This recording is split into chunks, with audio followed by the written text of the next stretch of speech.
Hi, everyone. So we are live here with the IGGPPCamp 2017 Mindfulness Hangout. I am Camp Director Joe, if you haven't met me yet, and I would like to introduce your camp nurse, Buffalo.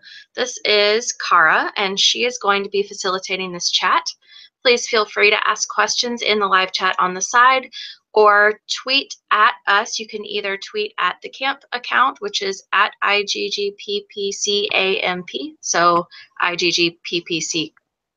There's only one C in there. Anyway, or you can tweet directly to Camp Nurse Buffalo at IGGPPCamp Nurse Buffalo. So yep, there we go. All right, let's get started. Not actually a buffalo, only in my heart. Haha. So I guess I'm going to kind of repeat this intro again about who I am and who you may have seen me floating around in the Pen Pal Club space as. So, yep, I'm Cara, Nurse Buffalo. I used to be a staff member for the Pen Pal Club. I was a counselor for camp back in 2014. And I just love camp so stinking much. I come back every single year as your camp nurse. And yes, I am actually a nurse. I'm a nurse practitioner, and I'm practicing out here in San Diego.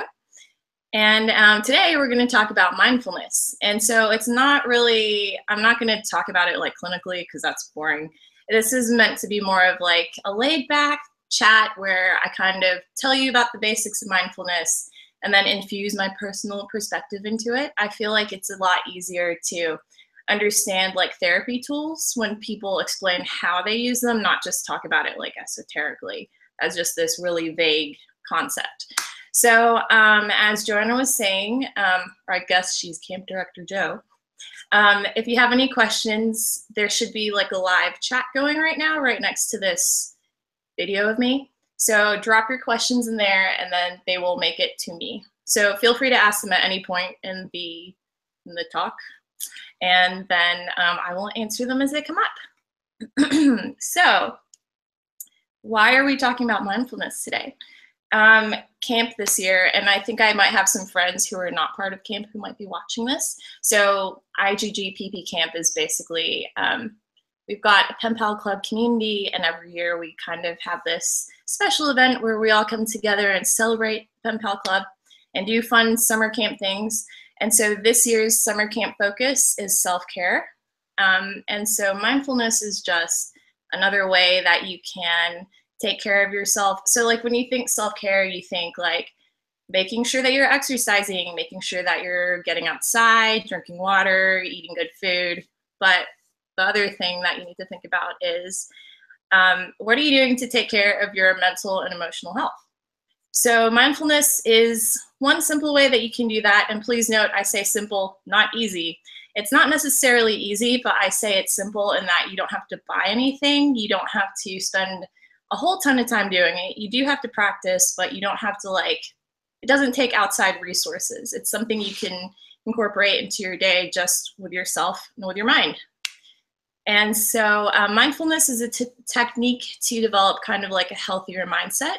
And it actually helps you approach life differently. And so I'm a huge mental health advocate. So I don't work in mental health. My real daytime job is in cardiology. So completely different area.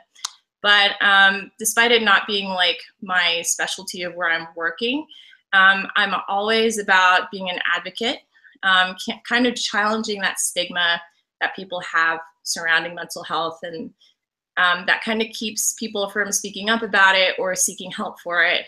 I'm all about putting your mental health first. So a little bit about me. I live with anxiety, a form of depression, and emetophobia, and I've been going to therapy since 2005, like on and off, so not constantly, but therapy has been incredibly helpful to me, and mindfulness came up in therapy first. So that's where I started learning about it. And it's one of those tools that I whip out when I need it. For example, before I started this live broadcast, I have performance anxiety. So I was using mindfulness before the live broadcast started to kind of ground myself. So let's talk about what mindfulness is. It's not exactly meditation. So when people think of meditation, they think about like that fancy pillow that you sit on and like doing interesting breathing and kind of like clearing your mind and detaching from reality. And it's not, mindfulness is not quite that.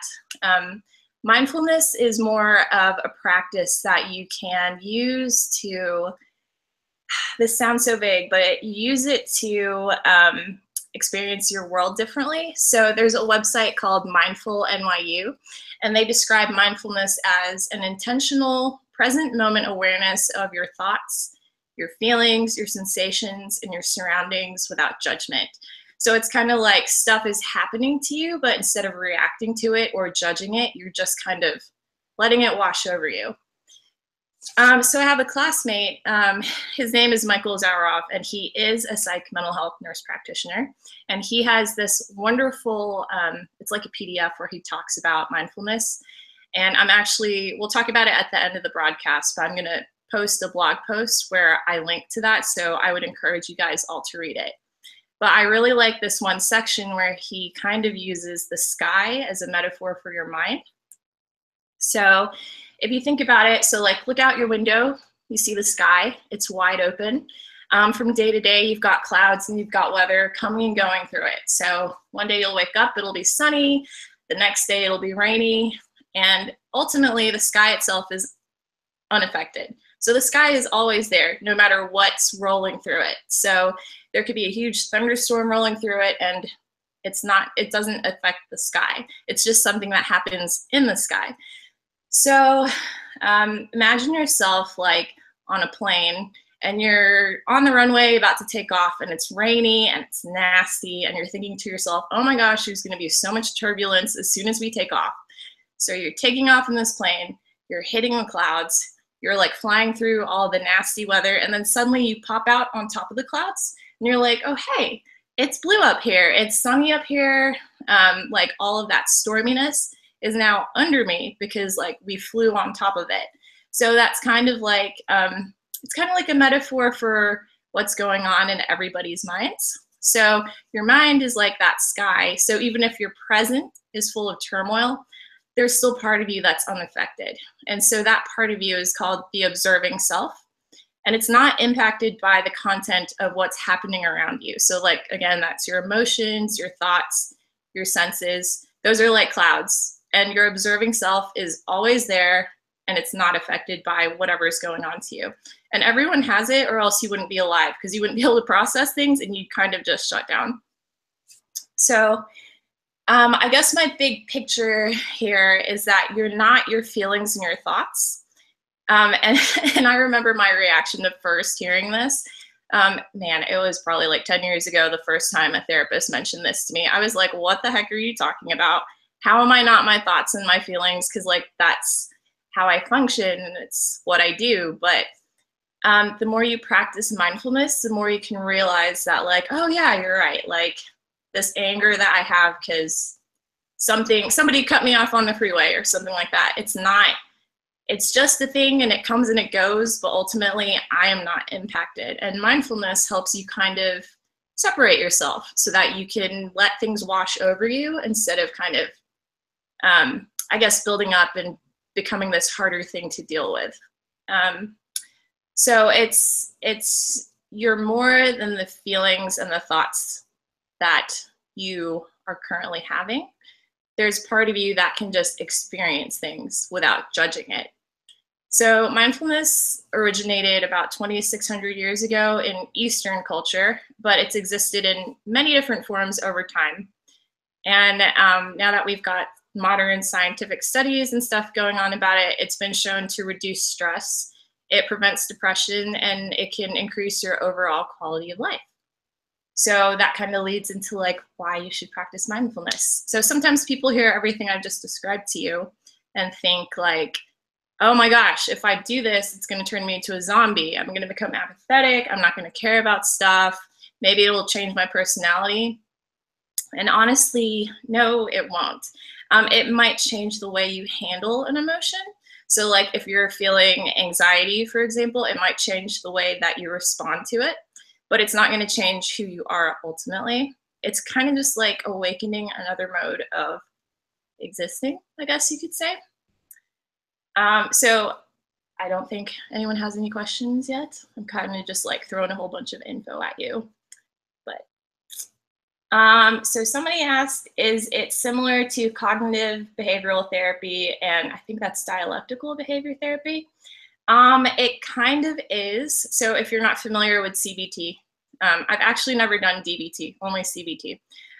That's kind of a way of catching yourself thinking something and then redirecting yourself to a healthier way of dealing with it. So like, for example, for me, if I catch myself in like a panic spiral or an anxiety spiral, I kind of catch myself and I stop myself and I redirect myself to thinking other thoughts. So I guess mindfulness is they can kind of go hand in hand. It's very similar. It's a very similar therapy tool, but it's more of a non-judgmental way of just dealing with whatever is happening to you. And I'm looking at questions here. So what's the best way to be mindful? Coloring is very popular, obviously, but are there better ways? Well, haha, I'm actually going to give you a few different ways right now. So let's talk really quick about how you get started, and then I'll give you the examples. So we already kind of talked about this. It's not, I don't want you to think, oh, it's going to be so easy, because it requires a lot of practice. So it's like learning how to drive or exercising at the gym. Hooray.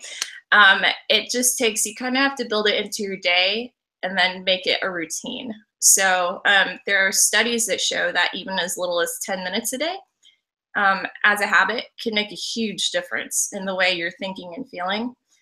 And one thing I try to help everyone see is that you can make it a routine, like brushing your teeth. Like, you wouldn't leave your house without brushing your teeth. So you could incorporate mindfulness into your daily routine in a way that it becomes like that. Like, you think, okay, before I go to work today, I just need to sit and kind of have 10 minutes or however many minutes you want of just mindfulness practice before I head out the door. So honestly, that's something I'm still working on myself. It's quite hard, but it's something that you can definitely do. And even if you're not doing it every day, you'll start to see benefits. You'll start catching yourself thinking about things a different way. And you can also rely on it when you're in the middle of an anxiety-inducing situation. We'll talk a little bit about that after I give you these examples. So, any other questions? Looks like I think we're good for now. I'm just gonna launch into the examples, but go ahead and send questions if you have any. So I have two personal examples I wanted to start off with that were given to me at therapy. So the first one is 4-7-8 breathing, and I combine it with another thing called belly breathing. So I'll describe belly breathing to you first. So it's about engaging your belly whenever you are taking in a deep breath. So when you're taking a deep breath in through your nose, you're kind of pushing your belly out, and it's gonna feel like you're doing it too much, but you really want to expand your belly as you're breathing in. And then you breathe out through your mouth, and when you're doing that, you're pushing your belly in. So it's kind of like an exaggerated motion. And you can actually, what I do is I take my hands and I put them on my belly, and as I'm breathing in, I feel my belly expanding. Actually, I can't really talk and do it at the same time. But so as you're breathing in, make a conscious effort to push your hands out where they're sitting on your belly. And then as you breathe out through your mouth. You can kind of feel your belly sinking. So that's called belly breathing. And that is a very, very simple, basic mindfulness technique because it's making you aware of how you are breathing. So I combine that with 4-7-8, which is you inhale for 4 seconds, you hold it for 7 seconds, and then you breathe out for 8 seconds. And so it has a way of calming you down, and it's actually like physiologically, you're forcing your body to oxygenate itself, and you're forcing it to slow down its breathing. And whenever you do that, your body naturally starts calming down. And so if you do 4 cycles of 4-7-8, that's a really great way to calm yourself down when you're in the middle of a situation. I guess it depends on you. I would stop at 4 cycles because that can kind of pay attention to how you're feeling and make sure that you don't feel like you're passing out or that you need to breathe some more. 4 is about the standard number of cycles I usually do for that. And, and somebody described this as lightness in, darkness out before. That's really cool. I like that. And actually, I have had, again, therapists who had me use visualization to push, I guess, negative energy or anxiety or depression. It's another way to kind of visualize it leaving your body. That's kind of a separate thing from mindfulness, though, but it's definitely a technique that you can use. The second example I wanted to give from therapy. So this one is a technique that I have used before. So a job that I had before I went to school was incredibly stressful, and I found myself needing to like find ways to ground myself while I was in the middle of work. So this is something that you can do in about 5 minutes. What you do is you pick an object around you. So for example, I'm looking around to see what I have, like a glass. So you pick a glass and you put it in front of you. And what you do is you set an alarm. You set it for 2 minutes, and then all you do is you look at the glass. And this is going to be the longest 2 minutes of your life, because have you ever sat there and just tried to look at one thing and think about it for 2 minutes? It's going to last forever. But the whole thing is that when you're forcing yourself to focus on this object, you're kind of blocking out everything else that's going on around you. So you look at the glass, and what you do while you're looking at it for 2 minutes is you study its shape. You study its color. You think about how it feels. You think about like if you have something in it, like water, whatever it is that you're drinking. You look at the way the light's hitting it, and you keep thinking about that over and over for 2 minutes. And then after 2 minutes, so you've set a timer. After your timer goes off, you spend the next 2 or 3 minutes writing down everything you can think of that you saw when you were looking at the glass.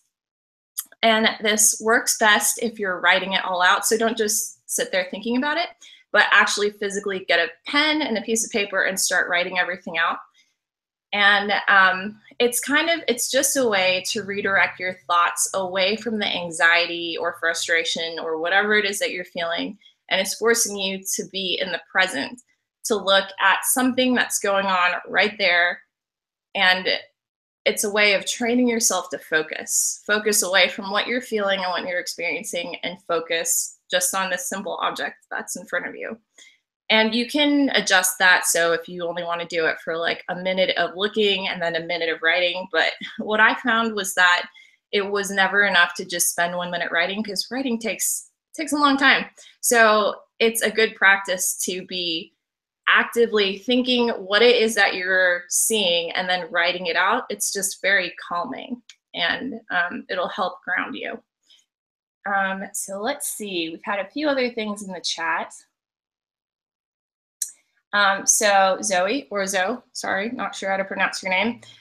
She says being mindful is helpful in applying to CBT because you're always aware of your thought processes, which is great. And awesome, she has a grounding technique that she offered in the chat. So I actually can't see the chat. I'm having questions relayed to me. So that's totally cool that you guys are sharing stuff to each other in the chat. Highly recommend doing that.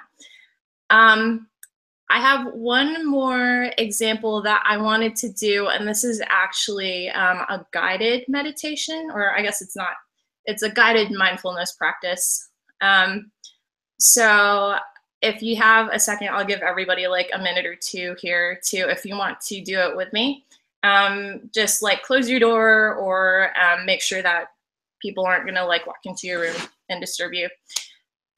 So what it is it's going to be someone talking for 3 minutes, and she's going to be describing to you things that you should do as she's describing them. Just follow her instructions. And I'm a big fan of using guided mindfulness techniques because it's really hard to regulate yourself. But if you're focusing on a voice telling you like, think about your breath, think about how you're sitting, it's a little bit easier to ground yourself and just focus on what the instructions are. And I picked one that it's only 3 minutes long, And I feel like it's really beginner accessible because it kind of, you'll see as she describes what she wants you to do, it kind of works with what's around you. And that's very much what mindfulness is. It's just thinking about, well, not, yeah, it's thinking, but non-judgmentally thinking about what's going on right now. So another thing that before I start this, I would like to encourage everyone is if you feel yourself, if you feel your mind wandering while you're listening to this, that's totally okay. It's going to happen. Some of us are really busy and it's going to pop into your head like, oh, after this, I need to go do X, Y, Z. I need to not forget whatever. It's okay. When you see that thought pop into your head, just kind of be like, all right, thought, I see you. I'm going to let you go now. And imagine it being like a cloud that you're just kind of watch and go away, and then slowly focus yourself back on what the instructions are that you're hearing. So it's a little bit harder if you're fighting yourself the whole time and you're telling yourself, oh my gosh, you got to focus, you got to focus. So try not to do that. Try to just let thoughts come and go and refocus yourself back to what the speaker is saying. Any questions? Looks like, are we ready to go? Does everybody have a minute? It's 3 minutes right now to just kind of sit and do this. Okay, so I'm gonna start it, and if there's any problems, like if you guys can't hear the audio, just let me know. And starting it right now. Begin this meditation by noticing the posture that you're in. You may be standing or sitting or lying down. Notice your body exactly as it is, and see if you can tune into any sensations that are present to you in your body in this moment. There might be heaviness or lightness, pressure, weight. There might be vibration, pulsating, movement, warmth, coolness. These sensations can be anywhere in your body, and all you have to do is notice them. Notice what's happening with curiosity and interest. Take a breath. As you breathe, relax. Not much to do except to be fully present and aware. Now let go of the body's sensations and turn your attention to the sounds inside or outside the room. There may be all sorts of sounds happening, loud sounds, quiet sounds. You can also notice the silence between the sounds. But the sounds are coming and going. Notice them coming and going. One tendency of our mind is to want to think about the sounds, to start to make up a story about the sound, or we have a reaction to it. I like it, I don't like it. See if instead you can simply listen to the sound. Notice it with curiosity and interest.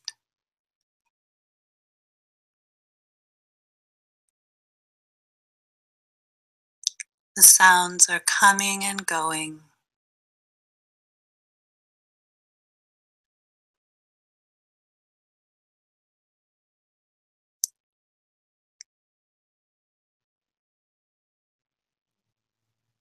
Now once again, notice your body standing, present, or seated, or lying down.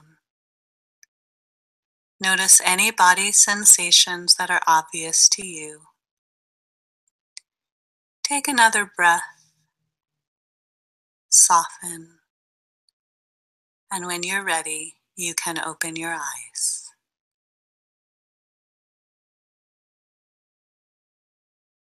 Oops, I didn't close my eyes. I don't think she said to, but that's okay. So yeah, that is one example of a guided mindfulness practice that I use. And sometimes I use things over and over. I think that's a good thing to do. So one thing I caught myself doing, and you may have caught yourself doing this too, was like during the pauses, I would be thinking like, oh, is it almost over? Oh, like, did it stop playing? When is it going to start again? And that's totally okay. You'll totally find yourself doing that. And reusing the same thing over and over can help you like anticipate that and not think those thoughts. But again, it's okay if that happens and you just have to redirect yourself to keep listening and to keep focusing on the instructions instead of thinking all the things that you're thinking. But I have a whole list of different places where you can get free stuff like this, and it's all over YouTube too. But I'm going to post a little blog post to recap what we've talked about, and then also to provide resources to everyone for other places they can get mindfulness, guided mindfulness practices. And so let's see, when can you use this kind of stuff? So the 4-7-8 belly breathing, the 5-minute focus, focusing on an object and then writing down what you're seeing, and then these kinds of guided mindfulness audio clips. I recommend using it anytime you don't feel grounded. So if you're having a lot of anxiety, if you're feeling anger or frustration, if you're going through grief, any sort of, it's like any of those instances where you're having emotional like suffering or pain that you kind of wish would stop, that's the perfect time to use mindfulness, because it helps you feel those things but not engage in them, if that makes sense. Other times when I've used mindfulness, so like I gave the example of I've used the 5-minute focus at work. I've used mindfulness while writing papers. I get a lot of anxiety while writing papers. I've used it before tests. I've actually used breathing and stuff during tests to kind of focus myself. For those of you who are no longer in school, stuff that's anxiety inducing, like going to a dental appointment, making a phone call, or even if you've just come home after a really difficult day and you feel yourself still kind of worrying and freaking out over whatever it is that happened, if you notice yourself doing that, that's the perfect time to bust out a guided meditation. And then as far as tips go, so this talk I've given has kind of been launched towards like beginners. But this is stuff that even people who have been doing mindfulness for a few years can always revisit. So if you're just starting this practice, I mentioned something earlier about how 10 minutes a day, even that much is enough to have you feel benefits after doing it. But 10 minutes is a really long time. So don't push yourself. Like I would even just start with that 3-minute mindfulness exercise that I just played, and just kind of ease yourself into it. And like on day one, you might just sit down and think, I'm going to do mindfulness. And then that's all you do for the day. But the whole aspect of changing the way you're thinking and opening yourself to it is just as important as actually doing the mindfulness exercise itself. So don't make it a thing that you put on your checklist and get really freaked out about and think, oh my gosh, I didn't do it today. It's just a thing you slide in when you have a few minutes. So you could even do it while you're brushing your teeth, honestly. You could do it while you're driving to work or driving to school or walking around somewhere. Just think about it as a few extra minutes of, instead of playing around on your phone, like reading endless Twitter, just think to yourself, all right, instead of doing that, I'm going to do 3 minutes of mindfulness right now. And it is going to be hard at first. You might feel like after doing one of it, you might think, oh, I just spent 5 minutes thinking about stuff instead of redirecting myself. But that's okay. I would absolutely encourage you to practice. So try to sneak it in every day, every other day, as often as you can. You're still going to be reaping the benefits of it, even if like a week or two goes by and you think, oh shoot, I haven't done mindfulness. Do it anyway. It's not, it kind of builds up as you do it. And the more you do it, you're going to start noticing yourself. Like if you're in the middle of a situation, you're going to catch yourself belly breathing, or you're going to catch yourself thinking, okay, I need to find a quiet place right now and just do my 5-minute focus. And that's really cool. And when you start seeing that, it's going to help you. It's like positive feedback. And I kind of already talked about this, just opening your mind to it is everything. It's kind of hard if you go into it thinking, I'm just going to do this, I'm going to see if it works. Try it anyway, but kind of try to open yourself to it and just think, all right, I'm just going to sit here and exist instead of looking around me and judging everything that I'm feeling or seeing right now. And let's see. Looks like you guys have been talking about mindful tea drinking. That's awesome. I love tea. And so actually I might steal that. That's great. And noticing the heat and the flavors and savoring it, that's perfect. That is exactly, that's a mindfulness practice. And then looks like we have other app suggestions. Cool. So yeah, that's pretty much it. For today. Thank you for tuning in, and I hope you found this helpful. So again, I'm going to be posting a blog in a little bit. It's going to have a recap of what we talked about today. It's going to have a whole bunch of resources, and I actually might use some of these things that you guys have put in the chat because I like it. It's awesome. I might add them into the blog post. So if you have any questions, you can find me on Twitter. My camp Twitter is IGGPPCamp My personal Twitter is appraisecaris, so it's praise, the word praise, and then my name, Karas. So you can tweet me or DM me at either of those if you have any questions. And we'll keep the chat here open for a little bit, so we'll stop broadcasting, but the chat will be open. So if you guys want to keep talking about it, continue the conversation, I'll pop in there and talk to you guys. Or you can continue to share. Please continue to share your ideas and apps and stuff with each other.